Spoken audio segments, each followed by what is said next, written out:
Hello everybody, my self अनमोल गांधी। और आज मैं इस वीडियो में डिस्कस करने वाला हूं कि जो इस बार 2025 में 12th का एग्ज़ाम देने वाले हैं उन सभी स्टूडेंट के लिए एक गेसिंग क्वेश्चन है जो काफ़ी ज़्यादा इम्पॉर्टेंट है। 5 नंबर में चांसेज है इसके कि मॉड्यूलेशन क्या है और मॉड्यूलेशन की परिभाषा के साथ आप एंटीना की ऊंचाई बताइए।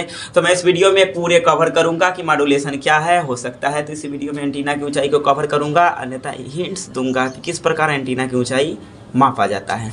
तो आइए सबसे पहले बिना देर किए हुए समझते हैं कि आखिर मॉड्यूलेशन क्या है। मॉड्यूलेशन समझने के लिए सबसे पहले आप छोटा सा एक फिगर समझना पड़ेगा, जिसको मैं बिना डायग्राम का आपको समझाने की कोशिश करता हूँ कि आप सभी के घर में एक डिश टीवी होगा।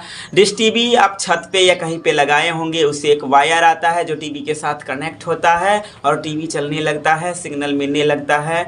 मतलब मॉड्यूलेशन एक सिग्नल है। मॉड्यूलेशन क्या है? एक सिग्नल है। तो इसमें ये देखना है कि दुनिया का कोई भी एंटीना हो या डिश टीवी हो, वो धरती से कितना ऊंचा पर रहना चाहिए। आप भी तो छत पे लगाते हैं, क्या आप नीचे उसे रखते हैं? क्या आप डिश टीवी को नीचे रखते हैं या कुछ हाइट पे, कुछ दिशा के साथ मैक्सिमम मिनिमाइज करते हैं उसको? तो इसी वीडियो में कवर करेंगे कि मॉड्यूलेशन क्या है, कितने प्रकार के होते हैं और एंटीना की ऊंचाई कैसे निकाल देते हैं। चलिए सबसे पहले फिगर को समझते हैं।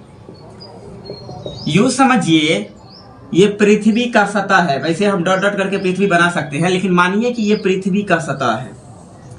इससे, ये पृथ्वी के सतह से h ऊंचाई पर कोई डिश टीवी रखा हुआ है। मान लीजिए डिश टीवी कोई रखा हुआ है h ऊंचाई से। जो ये डिश टीवी समझ लीजिए, डिश टीवी या एंटीना समझ लीजिए, जो h ऊंचाई पे यहाँ पे रखा हुआ है। आप जानते हैं कि पृथ्वी गोलाकार होता है, तो इसमें कुछ त्रिज्या होती है।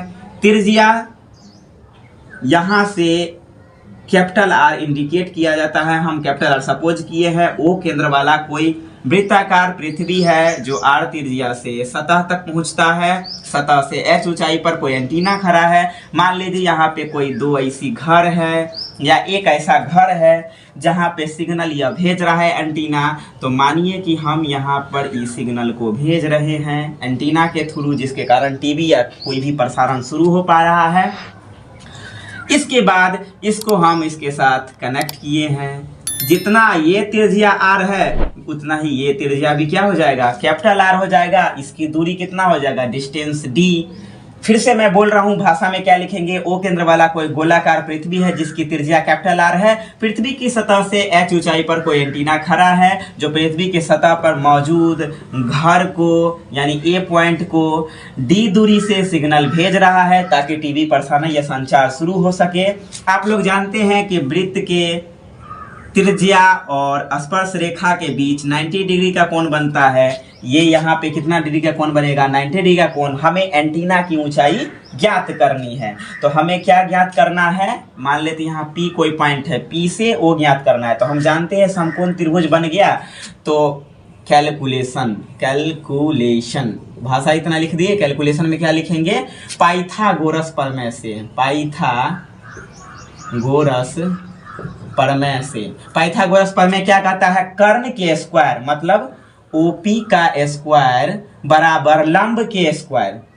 लंब कितना है? PA के स्क्वायर जोड़ आधार के स्क्वायर OR के बराबर होता है। OP का मान कितना हो गया? यहाँ से यहाँ तक H और यहाँ से यहाँ तक R। तो H प्लस R का होल स्क्वायर बराबर ये हो जाएगा D अब प्लस ये हो जाएगा कैपिटल R के स्क्वायर। तो क्या हो जाएगा? A square plus B square plus 2 into R into H equal to D है। ये क्या है? D है, क्योंकि दूरी D है। तो D स्क्वायर और प्लस R स्क्वायर। अब यहाँ पे देखिए, पृथ्वी की त्रिज्या 6400 किलोमीटर होता है। 6400 किलोमीटर। तो उसके सामने ऊंचाई कितना होगा? अपने छत से कितना ऊंचाई पे रखते हैं एंटीना को? नागण्य। तो मतलब R बहुत बड़ा है, बहुत बड़ा है, बहुत बड़ा है H से। तो H स्क्वायर लगभग बराबर हो जाएगा 0 के। तो R स्क्वायर से R स्क्वायर दोनों तरफ कट गया। H स्क्वायर की जगह पर वैल्यू क्या रख देंगे? 0 प्लस 2RH बराबर D स्क्वायर। इसलिए यहाँ से हम h निकालेंगे तो क्या हो जाएगा 2RH बराबर d², और यहाँ से h निकल जाएगा हमारा d²/2r। ये हो गया एंटीना की ऊंचाई कि पृथ्वी के सतह से कितना ऊंचाई पर एंटीना रखेंगे कि सिग्नल आसानी से पहुंच पाए। अब बहुत सारे स्टूडेंट के मन में क्वेश्चन होगा, सर यहाँ पर h का मान आप 0 रखे, h² के यहाँ पे h² का मान 0 नहीं रखे। यूं कीजिए ना कि रेडियस काफी बड़ा, इसको समुद्र सपोज कीजिए कि r त्रिज्या एक समुद्र है और h इतनी पानी है, चुरुआ में पानी जिसको बोलते हैं, इसको बोलते हैं हाथ में इतना पानी रखे हुए हैं, तो जाइएगा और कहिएगा कि एक समुद्र और इतना पानी है, तो यूं समझिए अलग अगर h² है, अलग अगर h को देखिए, जैसे कि मानिए कि 0.1 का अगर हम छोटी संख्या है, इसका अगर स्क्वायर करेंगे तो और छोट हो जाएगा 0.1।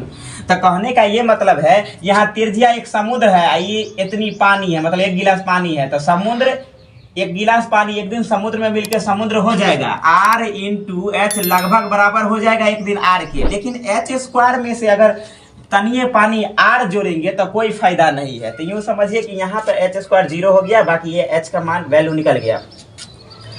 अब यहाँ से h का वैल्यू निकल गया। अब समझते हैं कि मॉड्यूलेशन का परिभाषा कैसे दे और तीनों प्रकार का डिफिनीशन कैसे दे। गौर से समझिएगा।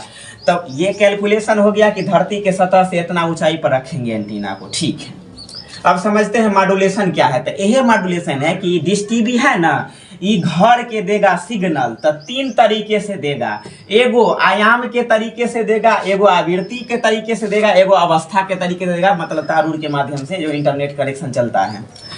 तब मॉड्यूलेशन है क्या? लो फ्रीक्वेंसी सिग्नल को, याद रखिए लो हाई नहीं, HIGH, लो फ्रीक्वेंसी सिग्नल को हाई फ्रीक्वेंसी सिग्नल में बदलने की प्रक्रिया को मॉड्यूलेशन कहते हैं, या लो फ्रीक्वेंसी सिग्नल को हाई फ्रीक्वेंसी सिग्नल में जो बदलता है उसे मॉड्यूलेशन कहते हैं। हाई करेगा तभी ना जी चलेगा हमारे यहाँ टीवी, नहीं तो चल भी नहीं करेगा।